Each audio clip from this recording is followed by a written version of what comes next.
Berikutnya, dari struktur dan fungsi jaringan yang kita akan bahas adalah ini.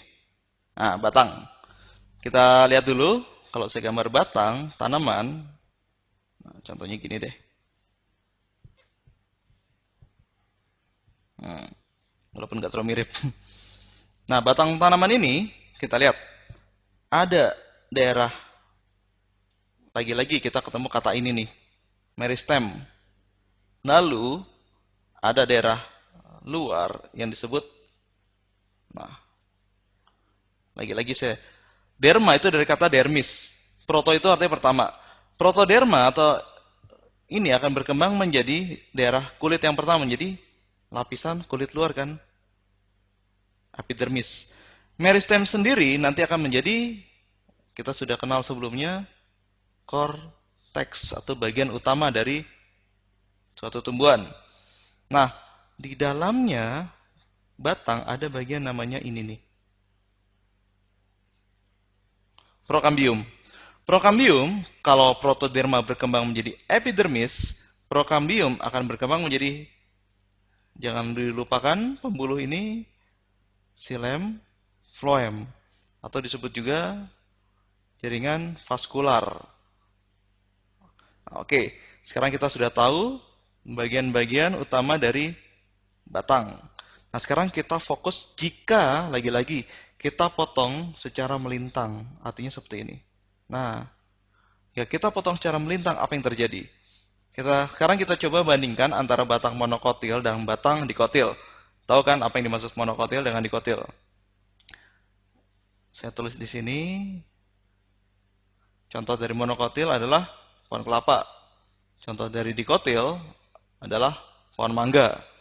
Sekarang kalau saya gambar, nah, penampang melintang dari batangnya, saya gambar secara sketsa saja di sini, seperti ini.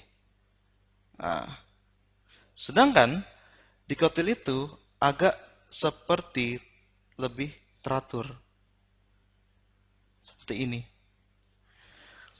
Sekarang kita lihat bagian-bagiannya. Bagian luar, dua-duanya sama-sama punya bagian luar. Epi kan? Dermis. Sekarang, bagian tengah-tengahnya, ini yang mayoritas pada tumbuhan, sebut korteks. Nah, berikutnya, korteks ini agak unik, karena dia bisa bermodifikasi. Jadi saya tulis di sini, saya hapus sebentar. Oke, korteks bisa bermodifikasi menjadi jaringan-jaringan yang lain. Contohnya ini, kita sudah dapat jaringan meristem kan. Ada jaringan lain namanya ini, sklerenkim.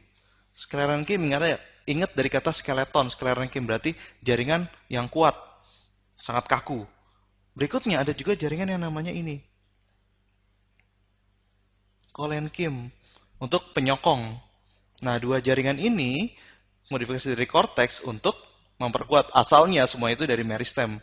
Karena itu, semua jaringan ini disebut korteks. Nah, sekarang kita lihat di sini, kita sudah selesai membahas korteks. Yang kecil-kecil ini apa sih? Yang kecil-kecil ini, kalau saya lihat, ini adalah bagian dari pembuluh. Jadi kalau pada dikotil itu lebih teratur berkas pembuluhnya, kalau pada monokotil itu lebih tidak teratur atau tersebar. Sering juga pembuluh ini disebut pada dikotil itu adalah semuanya ini nih disebut stele atau berkas pembuluh. Nah, sekarang kita lihat di sini ada yang unik pada monokotil dan dikotil. Ada semacam garis pada dikotil dan pada monokotil itu tidak ada.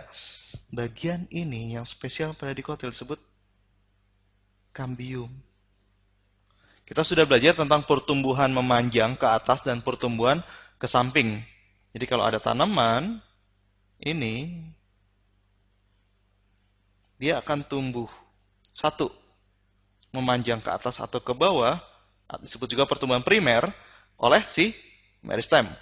Sedangkan pertumbuhan ke samping atau disebut juga pertumbuhan sekunder disebut kambium.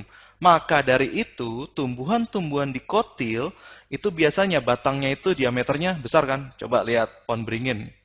Besar kan?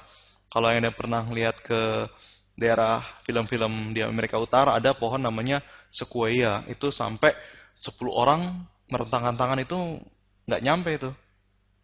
Karena pertumbuhan ke samping adanya kambium. Sedangkan pada monokotil, karena tidak adanya atau sedikitnya kambium, kita bandingkan ya, ini tumbuhan monokotil.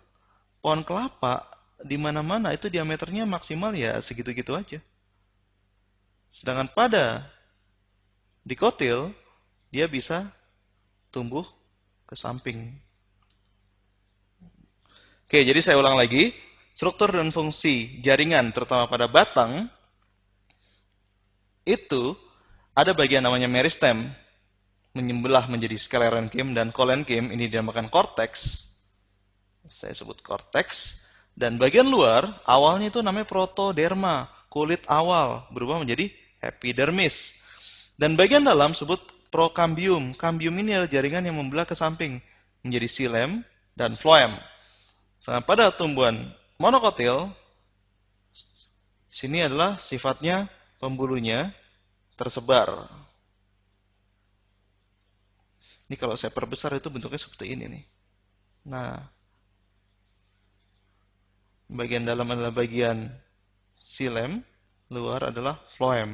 Nah, ini juga nih, kalau saya perbesar seperti ini, nah, bagian luar itu adalah phloem, bagian dalam adalah xilem. Di tengah-tengahnya ini adalah si kambiumnya ini. Lanjut ke bahasannya. Dikotil itu mempunyai kambium karena itu bisa membelah ke samping. Sedangkan monokotil sedikit atau tidak punya sama sekali. Jadi dia pertumbuhannya hanya ke atas dan ke bawah. Oke, sampai sini jelas tentang bagian batang. Berikutnya kita membahas tentang daun dan bunga sekaligus. Kenapa? Nah, kita lihat saja nanti. Oke, cukup jelas tentang batang.